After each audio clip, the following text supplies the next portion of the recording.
مرحبا عزيزي المتابع الكريم في فيديو جديد من سلسلة أفخاخ الشطرنج. الأبيض يفتتح ببيدق الملكة D4 والأسود يدفع بيدق C5، وهنا البينوني ديفنس، وهذه هي الأولد بينوني. وهنا الحركة الأكثر لعبا على مستوى أساتذة الشطرنج الكبار هي دفع البيدق إلى D5، لكن اللاعب الأبيض في هذه الحالة قام بدفع C4، وهنا يقوم اللاعب الأسود بأخذ البيدق. وأحسن حركة عند اللاعب الأبيض هي أخذ هذا البيدق مباشرة.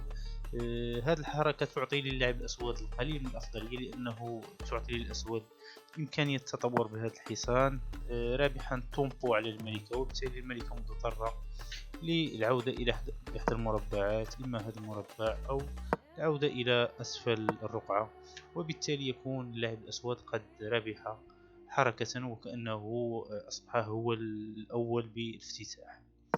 لكن اللاعب الأبيض لم يريد فعل هذا الشيء، وتطور بحصان هنا ضاغطا على هذا البيدق ومتحديا اللاعب الأسود ورافعا سقف التحدي، لأنه يرى أن هذا البيدق لا توجد إمكانية الدفاع عنه. مثلا إن قام بالتطور فهو لازال يهاجم هذا البيدق بقطعته، أو إن أراد أن يدافع عنه من هنا أيضا لازال هنا هذا البيدق مهاجم من قطعتين.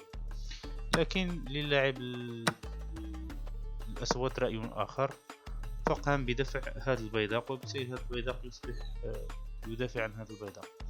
لكن اللاعب الأبيض هنا يرى أن هذا البيدق كأنه مجاني، وللوهلة يظهر أنه مجاني، فهذا البيدق غير مدافع عنه، فيقوم بالطمع وبأخذ هذا البيدق.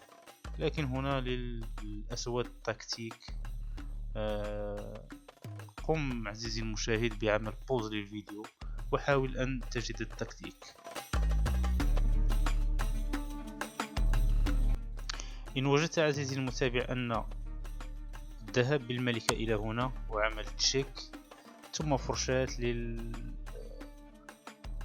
للحصان، وبعد أي حركة يقوم بها اللاعب الأبيض ربما بالتغطية من هنا سيقوم بأخذ الحصان، وهذه تسمى in between move، أي أنك تقوم بعمل تشيك وفي نفس الوقت تقوم بمهاجمة قطعة أخرى، يعني كأنك تلعب حركتين في حركة واحدة بهذا التكتيك. وهنا اللاعب الأبيض يضطر ليغطي بالفيل أو بالملكة، ثم يأخذ اللاعب الأسود القطعة، وبالتالي عنده امتياز حصان وبالتالي أفضلية في المباراة.